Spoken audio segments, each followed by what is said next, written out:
Hey guys, welcome to another movie review. Today I'm talking about a film that's from one of my all-time favorite filmmakers, who is Steven Spielberg, and this new film is called Disclosure Day. I'm a huge Steven Spielberg fan. I'm even looking over at like an ET like large figurine I have in my room. I have a Jurassic Park poster that's framed and on the wall in another room in my apartment here. I even have another like Steven Spielberg related item over there. I'm a huge fan of this guy. He's been making films since the '70s. I love so many of his films. Jaws and Jurassic Park and E.T. and Schindler's List and Catch Me If You Can and War of the Worlds. And there's just so many great films that he's made over the years. And I'm such a huge fan of his. Not everything he's made has been great. I'm looking at you, BFG. That's not a great movie. Um, but for the most part, he's made tons of films that I love. He's a filmmaker I've always admired, and I've always really liked the classiness of Steven Spielberg. I like how he is more so interested in talking about films that he likes and films that are from other filmmakers and that he really appreciates, or something about a certain film that he really appreciates that's not necessarily something he worked on, but something that somebody else worked on that he really admires. So I've always kind of admired that aspect of Steven Spielberg. So anytime a new film of his comes out, specifically one that he directs, I'm always going to be excited for it. So in this film, Disclosure Day, you guys, we follow a character played by Emily Blunt. She works as a news anchor for basically for a weather report service.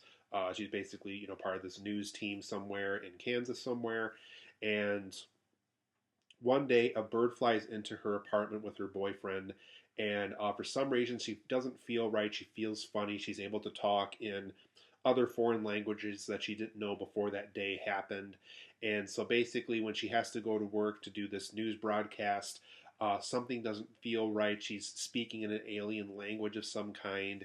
And then while all that is going on, we're following a character played by Josh O'Connor, who seems to have some type of secret file saved on all these flash drives in a duffel bag along with a computer. And him and his girlfriend are on the run because the government knows that he has these really cryptic files on his hands that could essentially, change the way people view aliens, that view extraterrestrial life. Have we ever had UFOs land on Earth and all this other stuff? And so he's trying to get all this information protected and sent out into the world. And so through a series of events, both the Emily Blunt character and the Josh O'Connor character eventually cross paths. They kind of reunite and decide to get all this information out into the world. And so we follow them over the course of this film and figuring out, what exactly we're going to reveal to the world, how are we going to reveal it to them. Is it wrong for the government to hide information like this from the public? And what exactly how are they going to go about getting all this information out to the public? Are they just going to put it up online? Are they going to put it on social media? Are they going to share it on some type of news outlet, the way that Emily Blunt was once working for that news anchor service? So over the course of this film, they have to figure out what exactly they're going to do with this information and how they're going to get it out to the public for them to know about it. But overall, guys, I thought Disclosure Day was only an okay film. Unfortunately, Steven Spielberg closing in on almost 80 years old. And unfortunately, this film is kind of showing his age a little bit, unfortunately. And that's really breaks my heart to say that I'm even wearing a Steven Spielberg shirt to this review. Yeah, and that's really heartbreaking because, this guy is so creative. He's so talented. He's made so many films. He's made so many films that have shaped the film art form. He's definitely made like the Mona Lisa of films. He's made E.T., he's made Jaws, he's made Jurassic Park, he's made Catch Me If You Can, he's made Saving Private Ryan, he's made War Horse, he's made all these great films that we still cherish to this day and we love, and films that I love, films that shape the film fanatic that I am today. And it's just too bad that an original science fiction film from Steven Spielberg is only okay. That really is just kind of unfortunate. But I am going to go over some positives and negatives. Some things about that work about the film. It's not one of his worst films, I would say, but there certainly is a lot of negatives along the way that prevent that from being the great Steven Spielberg film. So for my positives and negatives of this film, I do like how the film, for the most part, is a science fiction take on the story of The Fugitive, with Harrison Ford from a while back. It really does feel like that, specifically with the Josh O'Connor character. We really get the sense of guy on the run from the government, trying to prove them wrong, trying to get information out that really is important for the general public to know. And so when the film zeroes in on that, it really kind of makes that the focus. I think that's when Disclosure Day works at its best. When it does try to take itself more seriously, it's not trying to do something too goofy or too weird. When it really is trying to zero in on Josh O'Connor having this information, having this duffel bag, having these flash drives, having this computer, and him trying to figure out how exactly he's going to get this information out to everybody. I think that's when the film works at its absolute best. Not when it gets too weird, not when it tries to do too many things at the same time. When it's trying to be the sci-fi version of The Fugitive, I think that's when this film works at its best. Another positive I have with the film, kind of working off of what I just said, I really cared about Josh O'Connor's mission, and I like how his character explains throughout the film that he really does feel that some of this stuff really is important for the general public to know. It's important that there was once aliens that landed here. It is important to know that there was once UFOs that landed here. There is important that we've interacted with aliens, that they've taken form of something else now, and that they're taking the form of things that we're familiar with out in the forest and stuff like that. So I like how, for the most part, his mission is about making sure the general public is fully aware of what's going on in the world. He likes that if successful with his mission, obviously, that we would live in a world where the general public would know what exactly is out there, what exactly is that it's not just about human beings anymore. There is other life on other planets and other life and other worlds out there. And I just thought his overall mission was very admirable because he's essentially putting his life on the line to get this information out. And there's just a lot of times in the film where you really kind of admire his character for going through so much just to do so little.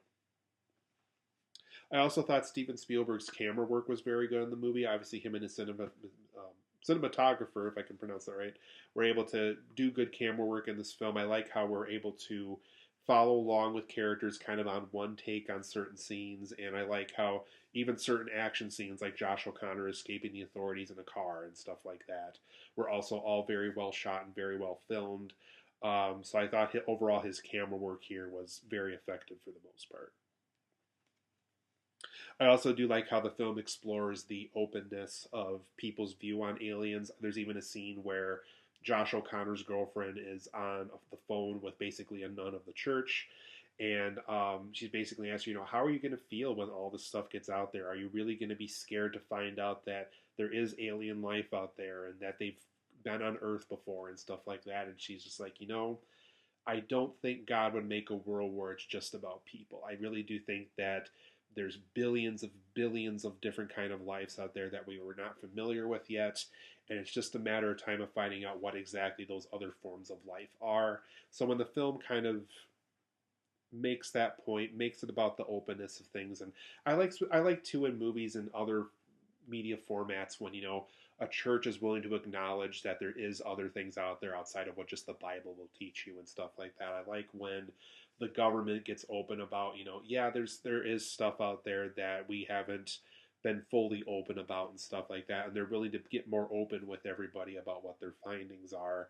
And I like how the film does have the occasional moment where it is willing to be more open about people's views on aliens and being accepting of the fact that there might be other life out there, and that's probably some of the better moments of the film to me too. And I do like how the film does make the point that hiding stuff from the public is, for the most part, really wrong. I really do like that the film makes the point, if aliens have landed here and there's footage for it, make it well known, make it public for everybody. I mean, it's like, what does the general public gain from not knowing if an alien has gotten here before? And of course, laboratories and other organizations are going to want to study it and all that other stuff. But just the idea of something that has landed here, something like a meteorite or whatever, and they're like, oh, no, nope, nothing happened.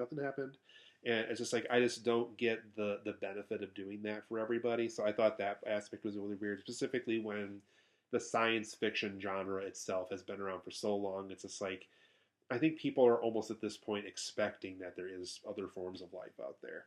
So I like the idea of hiding stuff from the general public is wrong, and that the film makes the point about that as well.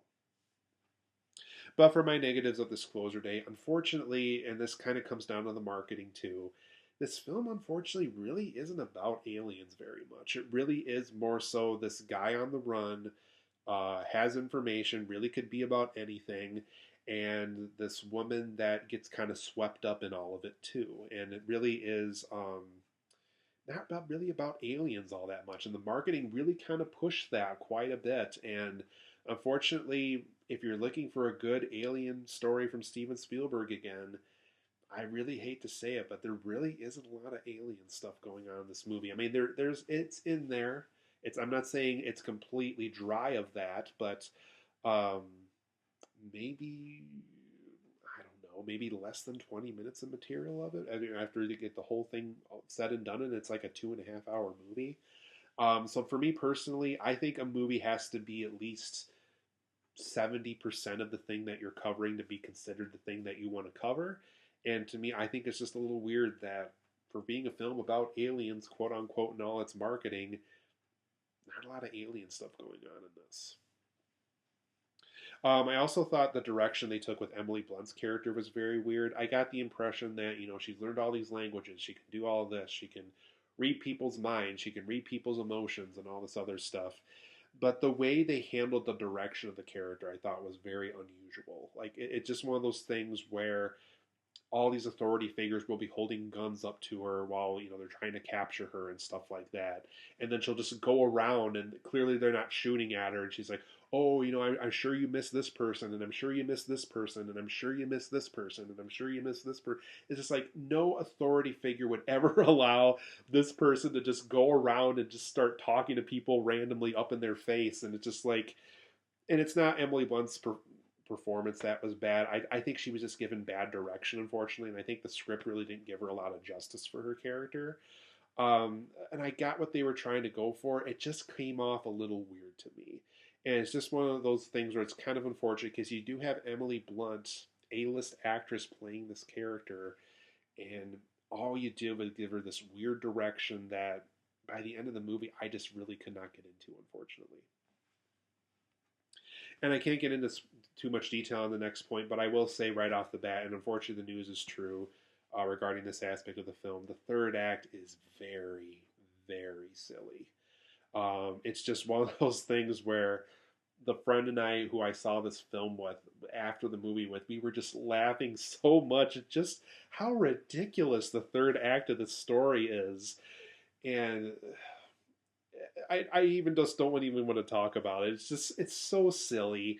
There's there's even, without even saying what it is, all I'm going to say is there's a character that's wearing something at the very, very end in the last couple minutes of the film, and it felt like something out of a Saturday Night Live sketch or something. It's just like, are you serious?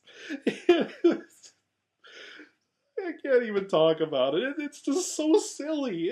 And so the third act of this film, they're trying to play it serious too, which just makes it even worse. But yeah, the third act is just so silly. And it really feels like something out of like a Saturday Night Live sketch. So I don't, it did not work for me. I could see why a lot of people were disappointed in the third act, and I will agree with them. Tame your expectations when the film comes to its conclusion, because it does get really, really silly, and it's, oh my goodness, I can't even talk about it. It's too silly.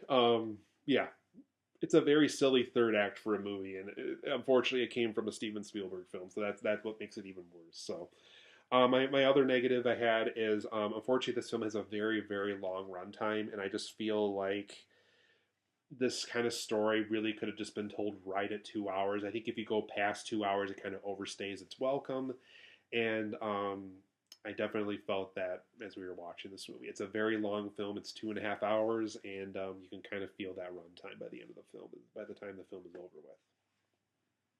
And I also do feel overall this film does tackle way too much at the same time. It's about the fugitive guy. It's about the other woman that experienced this supernatural thing. It's about the girlfriend of the guy who's the fugitive kind of going on her own quest, and now it's about the boyfriend of the news anchor person that's kind of on his own quest doing this other thing. And it's trying to be way too much at the same time. And yes, it is 2.5 hours, and yes, you could tell a good story with all these characters, but at the end of the day, it's just tackling way too much at the same time, and it really needed to not do that.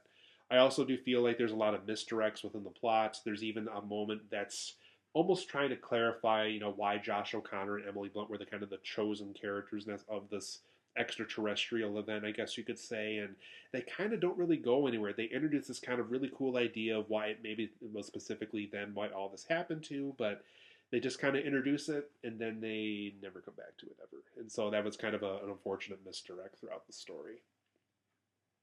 And then for my last negative, the FBI is just completely incompetent in this movie. Like I said, Emily Blunt will go up to you and try to be all comfortable with you, and she'll tell you that you miss your wife, you miss your grandma, you miss your grandparents, you miss your neighbors, and then she'll go up to the next person and she'll get that little jumbled mess of a conversation again, and she'll just kind of go up to other FBI agents and just keep doing that, and it just felt kind of annoying after a while. It just made the FBI look incompetent, and I know that they are not in real life. And kind of the last point I'll make on that is there's even a scene with Josh O'Connor escaping authorities, and it's just like, how did nobody see him moving around like that? And it's just like, oh, okay, I can't buy that. But overall, guys, I'm going to give Disclosure Day a 7.5 out of 10. There's enough things about it that make it an okay film, but like I said, there's a lot of negatives here too. Like I said, that third act is just way too silly. It really does feel like something you would watch on an SNL episode, and like I said, incompetent FBI and several other things about it that really don't work for me. But 7.5 out of 10 for me. I would say see it with caution. Know that it's not going to be the next great Steven Spielberg film, but there is some decent things about it. So 7.5 out of 10 for me. Disclosure Day is an okay film.